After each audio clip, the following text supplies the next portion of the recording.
Max over here, back in the corner. You've been waiting a long time to share the octagon with Conor McGregor, and now we're just a few days away, and you're sitting up here at Media Day. What has this week been like for you? What are the feelings right now? Does it feel like just any other fight, or how would you describe it?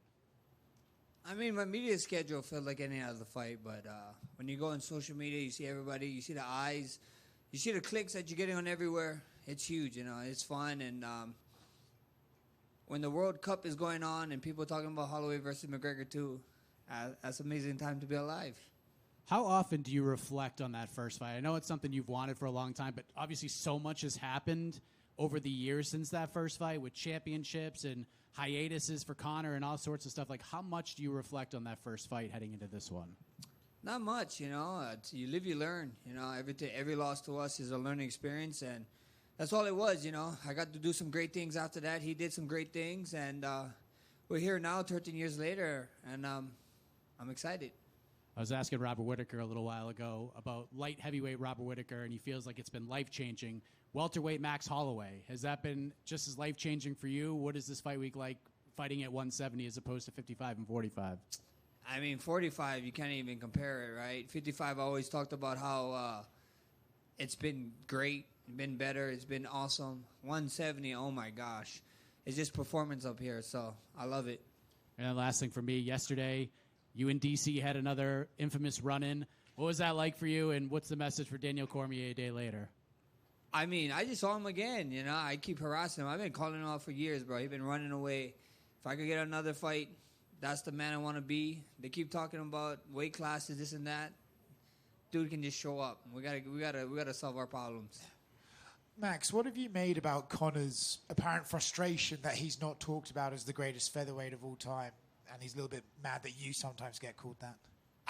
I'm just hearing this now. Is he frustrated? I mean, it is what it is, right? When people talk about this kind of stuff or stats or history, you want the fans and you guys to talk about it, not us. So, yeah, he got a bone. He needs to start picking a bone with you guys, not me. It's not my fault.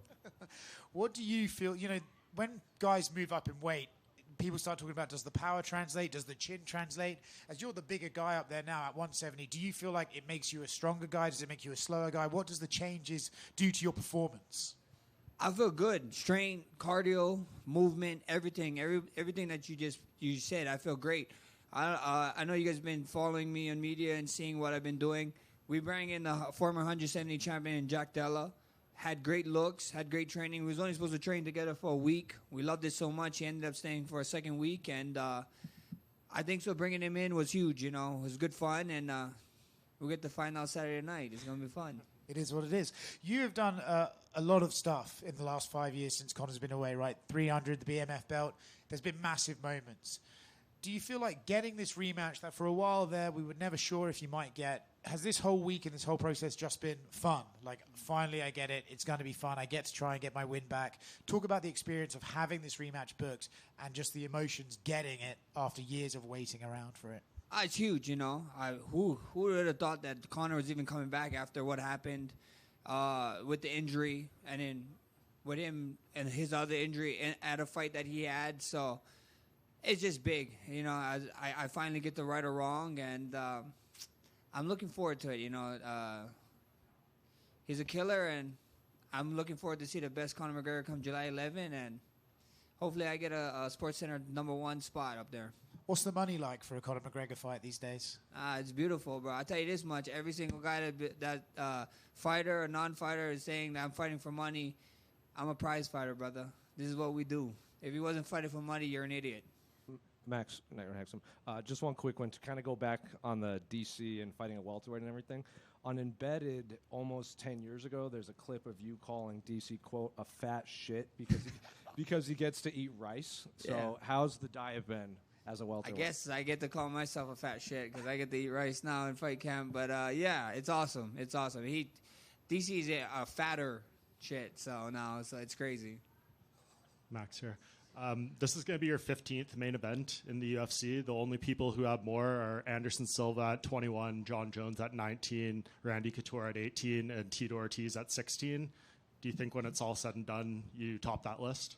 Shit, I need 6 more, yeah. So looks like you guys are going to see me for 6 more probably.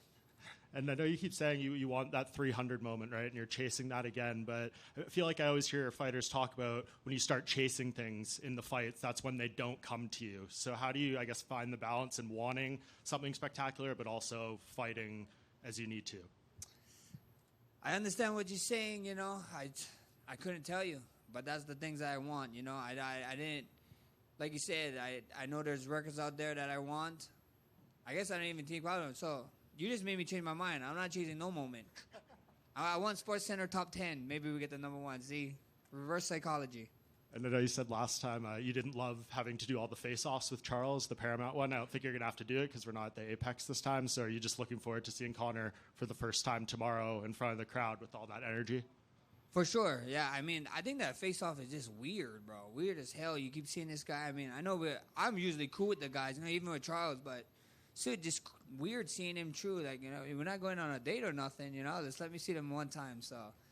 At the end of the day, I'm glad that we finally get to go back to somewhat normal. The press conference, weigh-ins, and then fight night. Should be fun. Max, you beat Gaethje and you are the BMF, but Conor insists he's still the true owner of the division. What are you going to do this Saturday to prove his time has passed? I'm going to go in there and put pause on him. I'm going to make him wish that he didn't come back. Actually, no, I'm not going to make him wish that. I'm going to make him think that he can do it one more time so we can rematch at the end of the year. Max, down here to your left.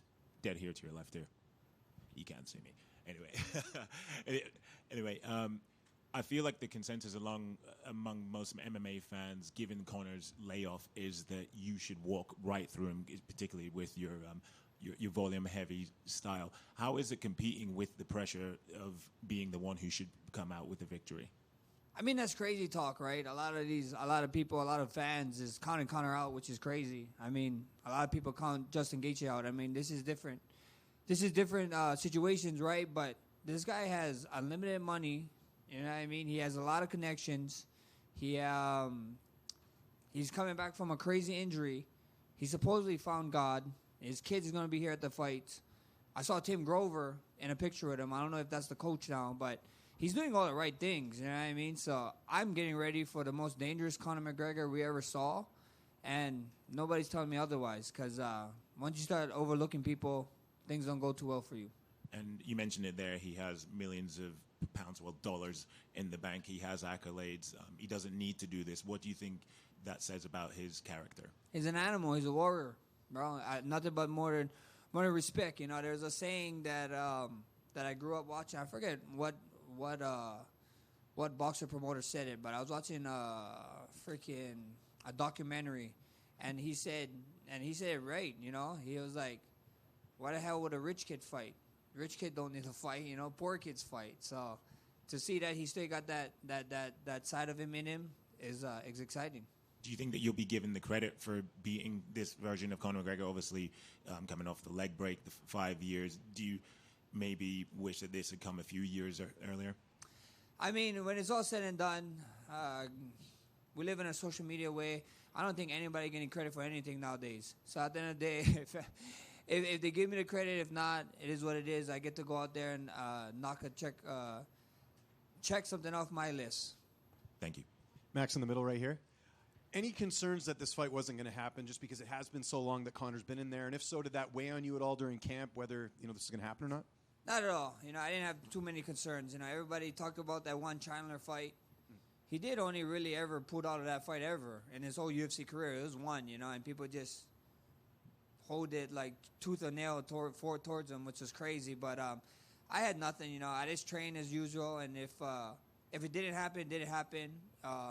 If we got to this point and it still didn't happen, then they have other guys in the pipeline, I believe, and we're just ready for whatever. And you mentioned training with Jack Della Maddalena. Is that something you plan on doing in the future, or was it specific to fighting McGregor? For sure. Now we got guys. I'm at that point in my career where I think we have a little bit more connections with a lot of different camps and different people, and bringing in different bodies is good. It only helps me. I learned a lot from Jack, and I'm excited to do more training in the future. Just last one from me. I don't know how much you still follow the Toronto Raptors, but what do you think of Kawhi Leonard going back to the Raptors in the big trade? I'm pretty excited. You know, I gotta Bobby be at the fight, the GM, and I gotta have a sit down talk with him because I don't know some of the stuff we gave up. I'm like, you know, but Kawhi's Kawhi. I'm excited, and who's to say he don't bring one back, you know, to the city? So it'd be fun. Hey, Max, there's another Pacific Islander, more on the Maori side, and Robert Whitaker, who's also moving up a division in this card. So I'll kind of ask you the same question I asked him. What's that like with this camp being up as far as your walking weight goes? Can you maybe tell us a little insight as far as what your walking weight was around 55, and does it change too much for this 170 camp? Yeah, bro, it changed a little bit, you know. I definitely got to get a little bit heavier. We wanted to be a little bit bigger. I mean, the cut is not as crazy, but it's still a cut. So at the end of the day, your boy finally got to put on some size, and I'm just excited to show you guys Saturday night. And as far as pressure testing it in the gym goes, we just mentioned Jack Della Maddalena as far as southpaw looks.